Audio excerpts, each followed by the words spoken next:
Regardez-vous maintenant. Vous êtes un empereur Inca en Amérique du Sud.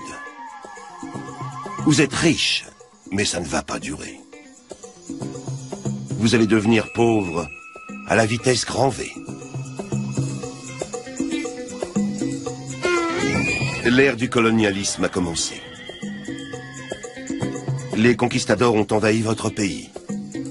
Ils vous promettent la vie sauve en échange de votre or. La pauvreté est la conséquence d'un vol. Derrière toutes les formes de pauvreté modernes, il y a l'usage de la force. Vous êtes emprisonné. Votre peuple se meurt sous vos yeux, décimé par des maladies comme la grippe ou la syphilis, importées par les conquistadors. Les Européens sont responsables de la pauvreté des habitants d'Amérique du Sud. Ils leur ont pris leurs terres et les ont déplacés. Privés des moyens de subvenir à leurs besoins, les Sud-Américains ont dû travailler dans les plantations, les haciendas, les mines, où ils extrayaient l'or et l'argent tant recherchés par les Européens. C'est ce qui a fait sombrer des millions d'entre eux dans la misère.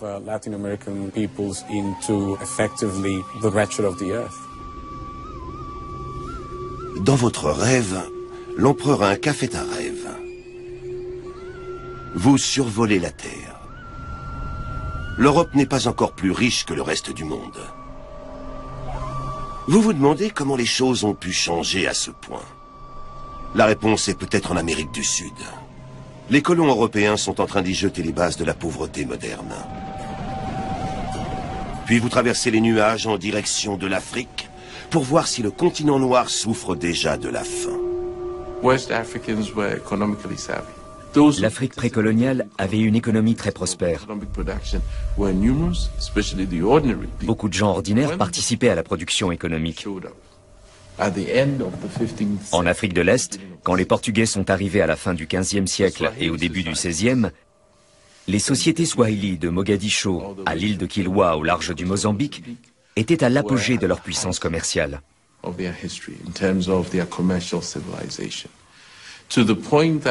D'ailleurs, en découvrant ces villes côtières bouillonnantes d'activité, les navigateurs portugais ont voulu s'en emparer.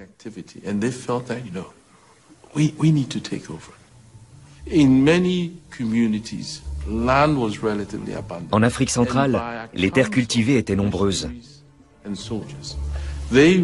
D'après les missionnaires et les soldats portugais, l'agriculture du Congo était plus productive que celle du Portugal. Dans le domaine de l'artisanat, ils considéraient que le textile et la métallurgie égalaient ce qui se faisait de mieux en Europe.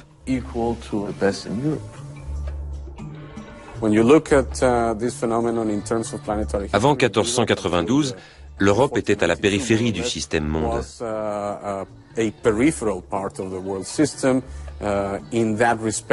C'était une région relativement pauvre comparée au reste du globe. En Afrique, en Asie et en Amérique, il y avait des civilisations florissantes. Après 1492, la situation change radicalement. Vous, l'empereur des Incas, mourrez étranglé avec un collier de fer. Nous appelons cette mort douloureuse le supplice des garrots, vois-tu? Regardez bien dans le cadre de la théorie économique. Le concept de développement véhicule une vision très idéalisée du processus d'accumulation du capital qui a permis de financer l'industrialisation de l'Europe. En d'autres termes, il occulte le processus réel de cette accumulation. Quand nous faisons des études d'économie, qu'est-ce qu'on nous apprend? On dit que l'accumulation du capital en Occident, c'était comment? Parce qu'il y a eu la révolution agricole. La révolution agricole a dégagé un surplus et ce surplus a permis de financer l'industrialisation. Voilà ce qu'on nous apprend dans les études de commerce. Mais la vérité, c'est quoi? La vérité, l'accumulation du capital en Europe, nous savons qu'elle s'est faite d'abord par la conquête des Amériques. Il y a eu cette conquête des Amériques, il y a eu le vol de l'or des Amériques. Hein, ce n'est pas une fiction, c'est une réalité qui est là. Ça s'est fait par le commerce triangulaire, mais qu'est-ce que c'est que le commerce triangulaire? Une main-d'œuvre qui n'était pas payée, d'accord, puisque c'était des esclaves. Ah. Si vous avez une industrie qui ne rémunère pas sa main-d'œuvre, ben forcément elle fait des bénéfices. Il y a eu également, pour citer donc en dernier, la colonisation. Voilà les trois éléments qui ont réellement permis l'accumulation du capital en Occident. Depuis Adam Smith, qui était un des grands théoriciens de l'Europe, le concept de développement, il faut bien retenir ça, le concept de développement est le discours par lequel l'Occident se déculpabilise de son passé en occultant les rapports de force externes qui ont permis l'accumulation primitive du capital et qui ont déclenché l'industrialisation. Vous ressortez de l'autre côté, en Chine, en 1743. Vous êtes une jeune fille dans un vaste champ. La terre est sèche. Rien ne pousse. La terre est sèche. Il pourrait y avoir une famine. Mais vous vous sentez en sécurité en Chine. Dès l'époque des premiers documents, la prévention des famines et des inondations est considérée comme une tâche essentielle des souverains. La famine de 1743 est célèbre parce que les secours ont été exemplaires. La météorologie a permis de prévoir la crise. La sécheresse n'est pas un phénomène imprévisible. C'est l'absence de pluie pendant des mois. Donc les autorités savaient qu'il y aurait une sécheresse. Les greniers étaient pleins. Il est possible que 2 millions de personnes aient reçu de l'aide alimentaire. Grâce à ces sacs, vous ne mourrez pas de faim. Heureusement que vous ne vivez pas en Occident, mais en Orient. Sous un bon gouvernement, la pauvreté est une honte. Sous un mauvais gouvernement, c'est la richesse qui est une honte. Au 19e et au 20e siècle, la Chine est considérée comme un pays pauvre. Mais de l'époque de Marco Polo à la fin du XVIIIe siècle, les Européens en contact direct avec la Chine sont très impressionnés par sa richesse. Ils ne la considèrent pas du tout comme un pays arriéré. À la même époque, les États européens sont beaucoup plus petits. Ils n'ont pas de grenier public. Ils ont une autre idéologie politique. Pourraient-ils mettre en place le même système de grenier? Ce n'est pas la question. Il n'y a tout simplement pas de volonté politique pour cela. Vous vendez des tissus sur un marché animé. On vous paie en cori. Ces magnifiques coquillages servent de monnaie depuis des siècles. À chaque pièce d'étoffe vendue, votre bocal de cori se remplit. Puis la police coloniale arrive. Elle n'aime pas votre monnaie.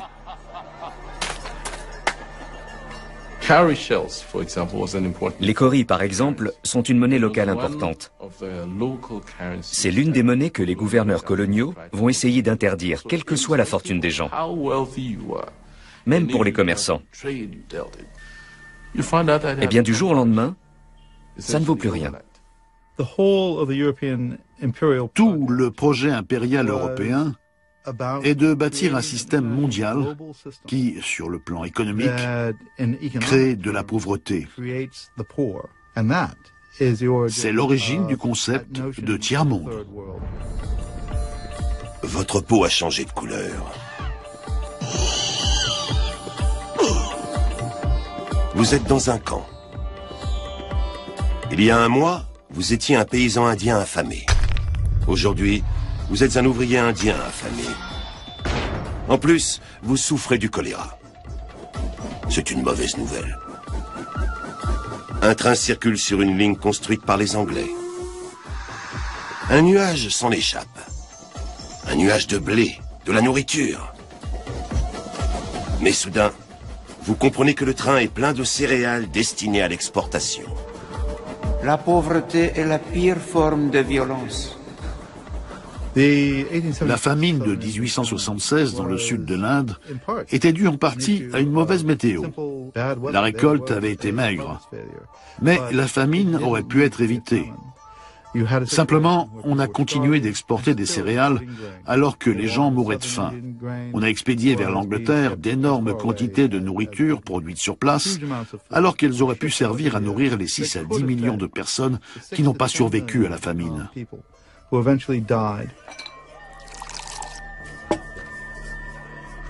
Vous servez maintenant de l'alcool aux travailleurs pauvres d'Afrique du Sud. Autrefois, ils étaient paysans. Mais l'homme blanc a pris leur terre. Durant le jour, ils descendent dans la mine. Le soir venu, ils s'emportent contre un système qui les condamne à la pauvreté à cause de leur couleur de peau. Avec la loi agraire de 1913, les Noirs ne peuvent quasiment plus acquérir de terre. De vastes pans du territoire sont réservés aux Blancs. On a besoin des Noirs en ville comme main-d'œuvre. On n'est pas tenu de les loger, ni de leur verser un salaire décent. Les femmes lavent du linge, cuisinent ou brassent de la bière.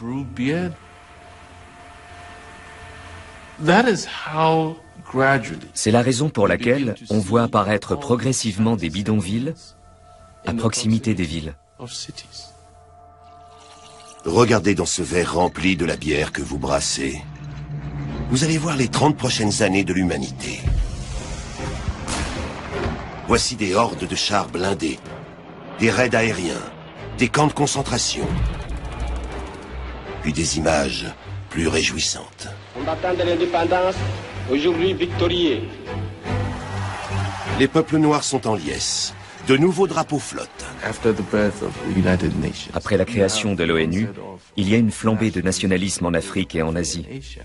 De nouvelles nations voient le jour. L'Inde en 1947, le Ghana en Afrique subsaharienne en 1957. Elles deviennent toutes membres des Nations Unies. Et donc les questions comme la fin du colonialisme ou la richesse et la pauvreté relative des nations sont débattues au sein de l'ONU. Vous avez changé. Vous portez une robe luxueuse. Des hommes en costume vous suivent. Vous n'êtes plus pauvre. Vous êtes la future chef d'État d'un pays pauvre. Vous êtes venu écouter un discours. More than half the people of the world are living in conditions approaching misery. Their poverty is a handicap and a threat both to them and to more prosperous areas. For the first time in history, humanity possesses the knowledge and skill to relieve the suffering of these people. Une nouvelle page de l'histoire s'ouvre. Le monde se divise maintenant en pays riches et pauvres. Les premiers finissent par accepter d'aider les seconds. Regardez une chose qui est quelque chose d'incroyable, c'est qu'aujourd'hui, l'ambition des organisations telles que les Nations Unies en ce qui concerne l'Afrique, l'ambition, ce n'est même plus le développement. L'ambition, maintenant, c'est la lutte contre la pauvreté. On en est là aux Nations Unies. On ne parle même plus de développement, on parle de lutte contre la pauvreté. Je pense que les politiques de développement, et je précise, les politiques de développement constituent une arnaque. Et c'est cette arnaque qui, depuis 50 ans, nous fait tourner en rond. Il faut absolument qu'on y tourne le dos. Je ne dis pas que la mondialisation est une mauvaise chose en soi. Tout dépend des règles du jeu. Mais pour l'instant, ces règles sont édictées par les riches pour les riches.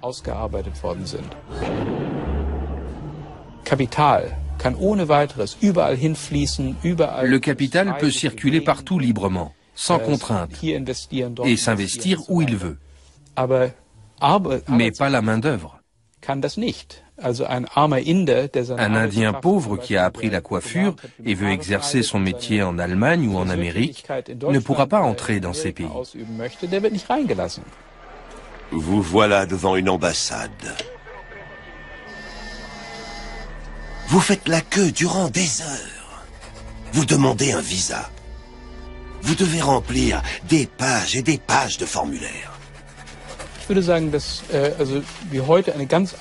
La pauvreté est très différente de ce qu'elle était autrefois. Il y a un vrai changement, parce qu'aujourd'hui, la pauvreté serait facilement évitable.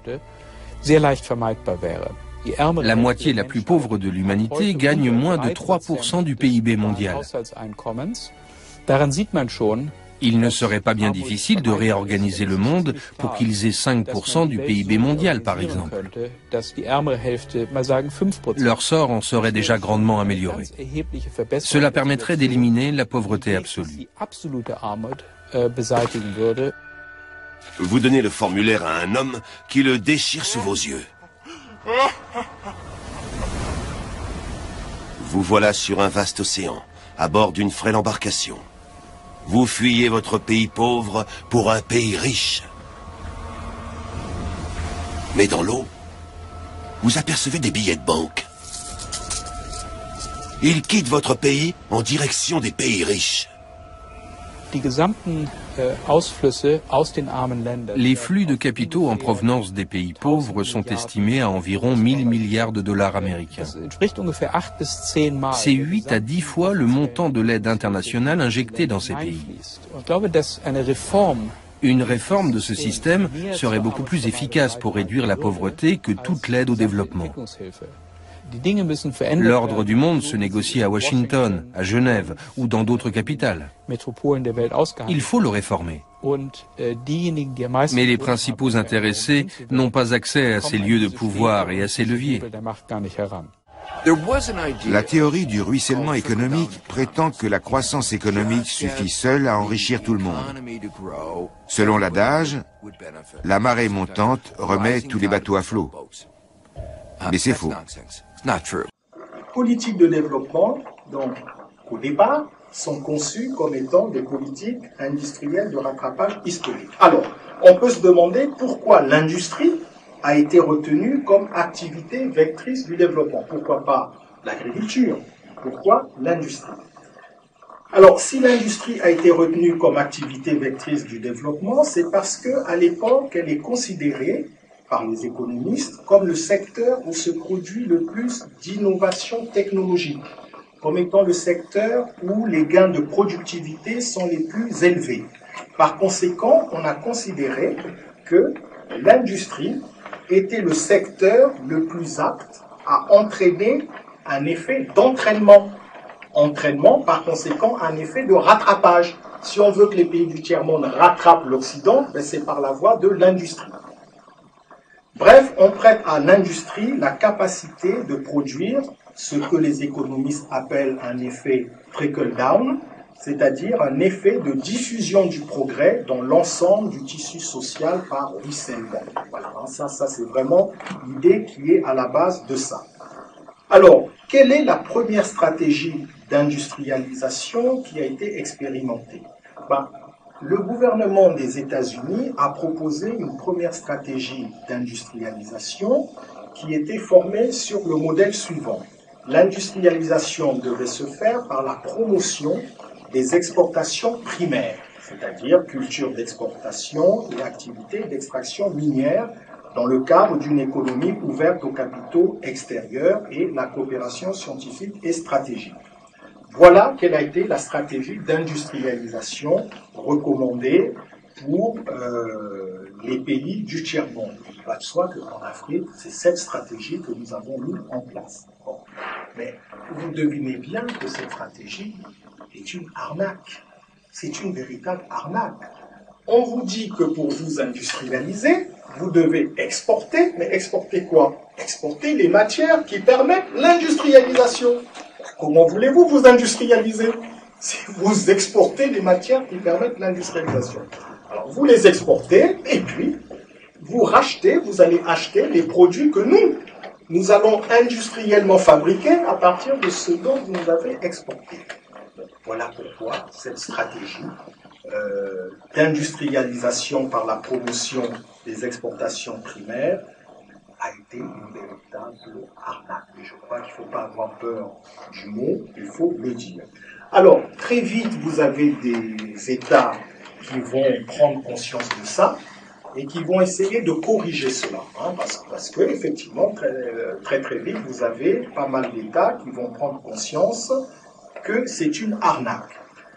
Alors, ils vont essayer d'autres solutions. Mais ce que vous voyez bien, c'est que ce sont des solutions en réaction. Il faut toujours nous rappeler que la solution qui a été proposée au début est une solution qui est une véritable arnaque. Dès le début, on a voulu nous arnaquer. Et le problème, c'est que tous les États africains ont adopté ce modèle-là.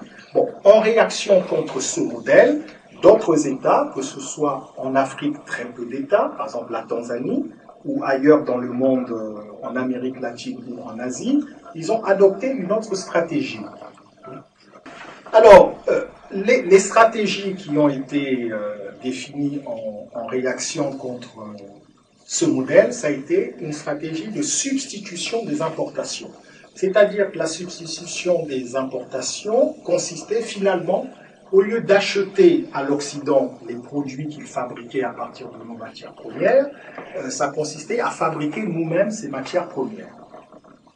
2 pays en Afrique ont mis ça en œuvre, notamment la Tanzanie, des pays en Amérique latine l'ont mis en œuvre, des pays en Asie l'ont mis en œuvre, mais cette stratégie a conduit également vers un échec parce que fabriquer ces biens manufacturés supposait aussi importer la technologie étrangère. Et le coût de l'importation s'est révélé finalement trop cher, et donc ça a débouché sur un échec. Et en plus, les produits manufacturés qui étaient fabriqués sur le plan local, finalement ces produits-là n'étaient pas compétitifs par rapport aux mêmes produits qui venaient de l'étranger. Hein. Donc, bon, finalement, tout ça a conduit dans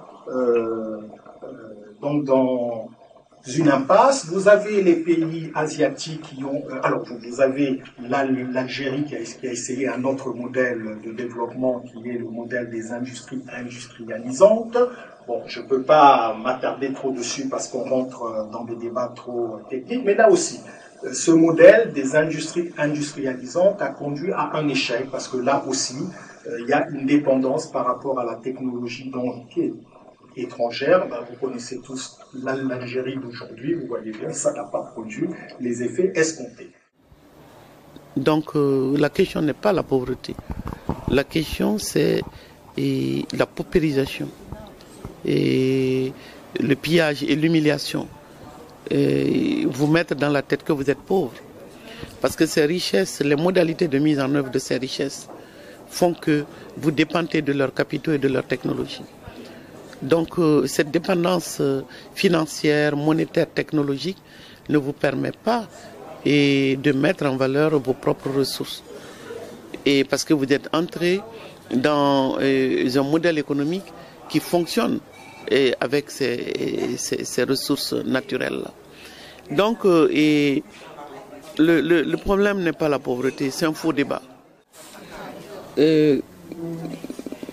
En Afrique aujourd'hui, je m'y essaie, quoi. Moi, je pense qu'on a tout pour créer, pour redynamiser les économies locales, pour vivre dignement, sainement. Mais il y a le télescopage constant, permanent, d'autres images et la création de besoins. Et le choc psychologique est tel que, individuellement et collectivement, vous avez l'impression d'être arriéré, que les autres avancent, vous ne progressez pas parce que vous ne possédez pas. Mais ce que vous voulez posséder, vous ne le produisez pas. Vous devez vous endetter pour l'avoir. Donc vous vous mettez en situation d'esclavage en vue d'atteindre l'autre qui ne demande que ça. Et tous les médias jouent un rôle pernicieux dans cette affaire. Donc les médias ne peuvent fonctionner que sur la base de la publicité. La publicité pose les plus pauvres à s'appauvrir davantage et à s'enchaîner. Donc l'un des défis de la solidarité internationale, est-ce que les consommateurs et les citoyens du Nord sont prêts à renoncer aux marchandises et acheter le moins cher possible et enrichir les multinationales de telle sorte que chez nous, la guerre pour le pétrole, l'uranium et les ressources naturelles puisse se calmer? Ou alors est-ce que les citoyens du Nord, même les plus engagés, peuvent penser que le chômage, la croissance ne se gagne qu'en pillant le Sud? Ça, c'est le problème, la question de confiance aujourd'hui qu'il faut poser aux militants du Nord.